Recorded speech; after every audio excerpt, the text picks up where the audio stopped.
સવાર સુધી રાયપુર દરવાજા એટલે લોકો મને લાલાભાઈ રાયપુર વાળા તરીકે ઓળખે. ભારદ્વાજ ગોત્ર મારું, બ્રાહ્મણનો દીકરો હોય જે પણ હોય, બિંગલ વગાડું ત્યાં સુધી મારી મોજમાં હોઉં. અને પહેલી વાર જે બોલાવું ને ઓડિયન્સમાંથી જે તમારો રિપ્લાય આવે એમાં લગભગ એસ્ટિમેટ આવી જાય કે આરતી કેટલા વાગે કરવી.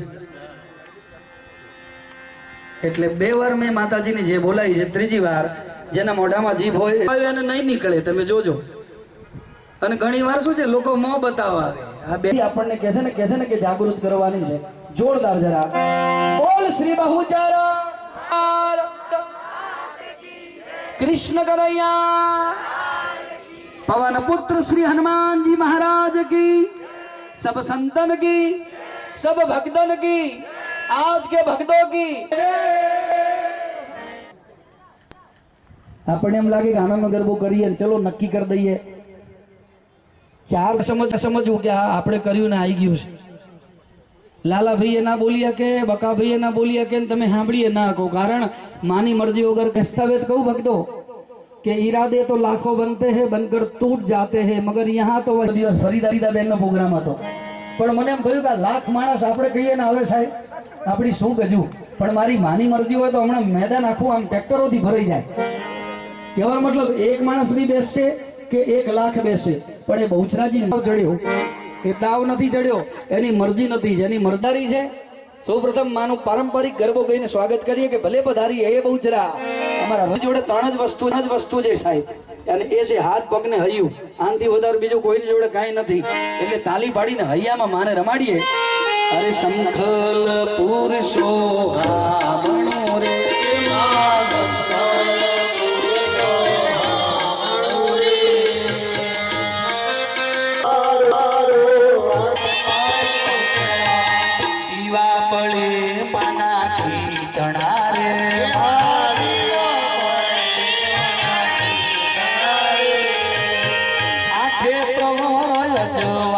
મારી બહુચરા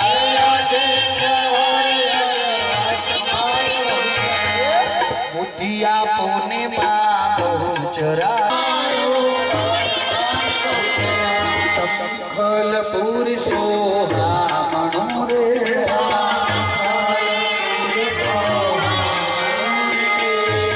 બહેનોને વિનંતી 5 મિનિટ બેસી જાવ. આનંદ ગરબા પછી હું ગરબા રમાડીશ, ચિંતા ન કરીશ.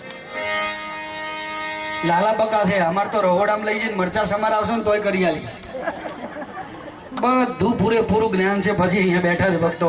પણ કહેવાય ને શરૂઆતમાં આનંદનો ગરબો કરવો છે ને એટલે મારે એની વાત કરવી છે. પહેલા ઘણો વર્ગ પહેલી વાર બેઠો છે અને હું આ ગલીમાં પહેલી વાર આવ્યો. મારી આવી ક્યારે કે માં અમે શું કરીએ તારા માટે, એમ જયારે બહેનોને જોઈને ત્યારે પેલું ભજન યાદ આવે. બહુચર માડી રે પધાર્યા રે જગતા માડી રે પધાર્યા મારે આંગણ.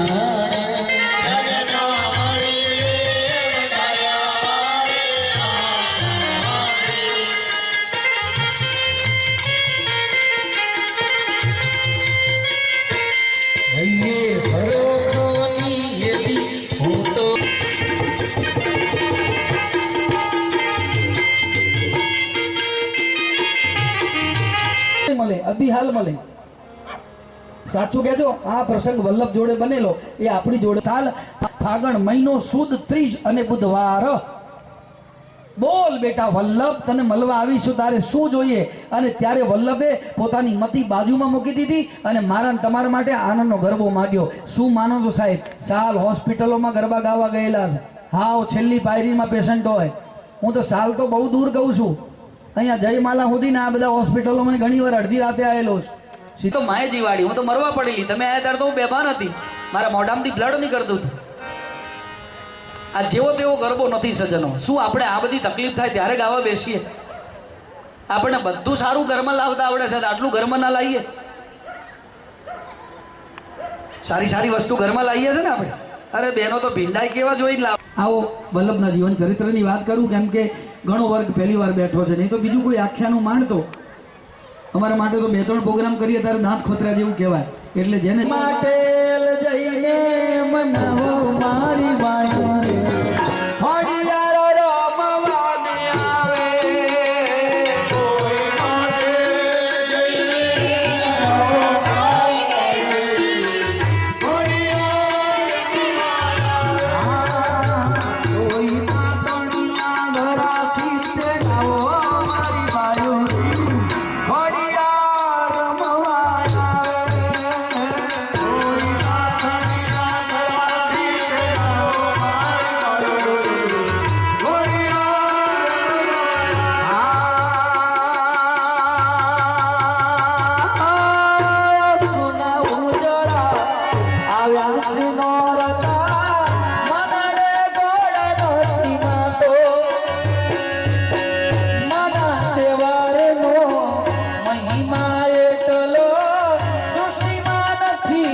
સમાતો હે સારી સૃષ્ટિની, હે સારી સૃષ્ટિની, સારી સૃષ્ટિની શોભા સજાવો મારી.